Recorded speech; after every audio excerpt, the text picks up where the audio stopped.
अधर्म की कमाई, रिश्वत आदि से हमारा पालन पोषण हुआ। मकान जिसमें हम रहते हैं उससे भी पैसे से बनाया। उनकी इस गलती का परिणाम ये हुआ कि पूरे परिवार को भोगना पड़ा। माता जी का स्वास्थ्य बिगड़ गया, छोटा भाई नशे में चले गया, और क्या उसकी गलती का परिणाम हमें भी भोगना पड़ेगा? हमारी बुद्धि गलत मार्ग पर ना चली जाए, महाराज जी हमें भयभीत हो। हाँ, अब नाम जप कीजिए और खूब नाम कीर्तन कीजिए। पिता ने गलत किया, जो कुछ परिणाम उनको भोगने को मिला, परिवार को मिला, और आगे आपके द्वारा गलती नहीं होनी चाहिए। बहुत सी ऐसी गौवे हैं, बछड़े हैं, सांड हैं जो भूखे प्यासे टहल रहे हैं, या बहुत सी ऐसी गौशालाएं हैं जिनको सुविधा नहीं पहुंच पाती है।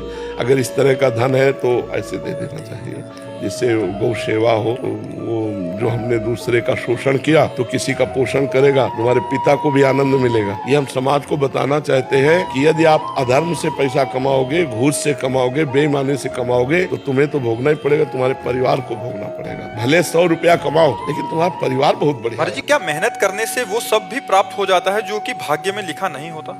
नहीं, भजन से प्राप्त होगा। मेहनत करोगे तो जो भाग्य में नहीं लिखा वो तुम्हें लात मार के नीचे गिरा देगा। लाख प्रयास करो, तुम्हें उठने ही नहीं देगा। भाग्य अगर भाग्य में लिखा है तो कोई प्रयास न करो, वो अपने आप मिल जाएगा। लेकिन भाग्य को रौंद करके और नए भाग्य की रचना एक कर्म से नहीं होती है, भजन से होती है। अगर आध्यात्मिक भजन नहीं है, तपस्या नहीं है, तो इतनी बड़ी सामर्थ्य इन साधारण कर्मों में नहीं है तो तुम्हारे कर्मों को मिटा करके नए भाग्य की रचना कर दे। ये साधारण कर्मों में, ये असाधारण आध्यात्मिक कर्मों में है, जो भगवान के चिंतन, भगवान का भजन, परहित, ये सबको सुख देने की भावना, अपने को खूब कष्ट पूर्वक जीवन व्यतीत कर, अब आप नए भाग्य की रचना कर सकते हैं। जैसे किसी को दिखाई देता हो कि ये भजन नहीं करता है, पापाचरण करता है, बहुत मेहनत करता है और सफल होता चला जा रहा है, तो अपनी मेहनत से नहीं सफल हो रहा है, उसके पूर्व के पुण्य है।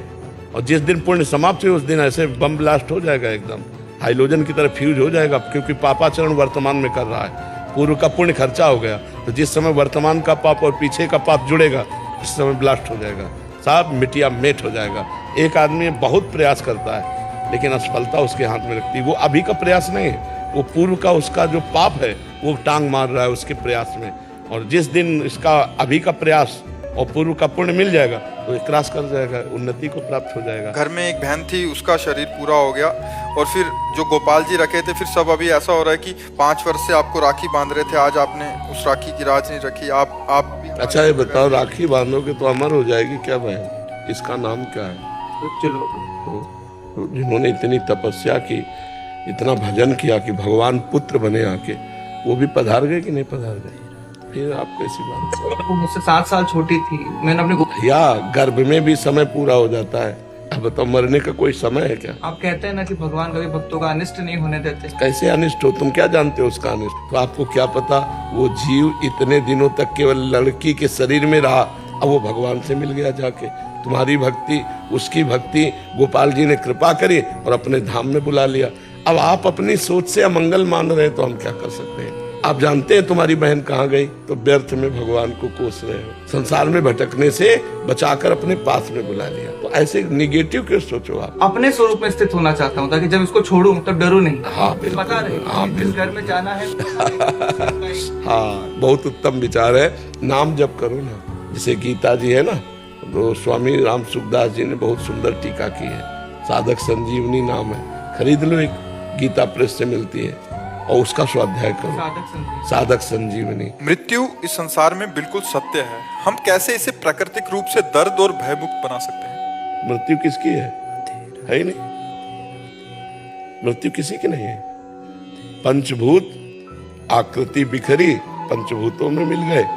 जीव, मन, 5 ज्ञानेंद्रियां, 5 कर्मेंद्रियां, इनको लेकर के आगे यात्रा शुरू की।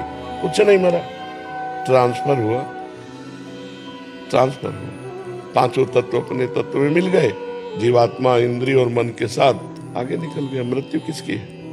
हाँ, जो देहाभिमानी जीव है उसको ज्ञान ना होने के कारण देह की भयंकर पीड़ा जब प्राण निकलते हैं उस समय उसे महसूस होती है।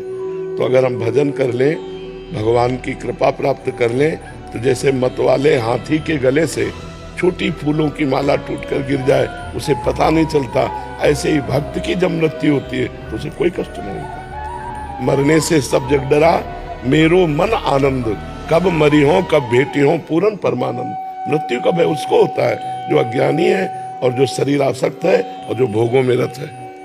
जो भगवान में रत है, जो भक्तिवान है, जो ज्ञानी है उसे कष्ट। आंध्र प्रदेश में कह रहे हैं कि नेवी और आर्मी की एक अभ्यास चल रहा था, जिसमें एक आर्मी टैंकर के अंदर बैठे देश के सैनिक को यूट्यूब पर सत्संग सुनते देखा। वो पल देखकर ऐसा लगा कि आर्मी टैंकर नहीं मानो वृंदावन धाम हो, ऊपर तोप का गोली और नीचे महाराज जी की बोली। महाराज जी सब आपकी कृपा है, जहाँ रह रहे हैं वहीं वृंदावन धाम आपकी कृपा से अनुभव हो रहा है, ऐसे ही कृपा बनाए रहे। आप खूब नाम जप करो और सच्चाई से जो सेवा मिली वो भगवान की पूजा मान के करो, इसी में विजय मिलती जाएगी। चाहे गोली चलाना हो, चाहे कोई सानी हो, चाहे व्यापार हो, चाहे नौकरी हो, ये सब सृष्टि भगवान की है। सेवा मान के करो, नाम जप करो, बहुत आनंद में। गलत आचरण करने से ठीक नहीं है।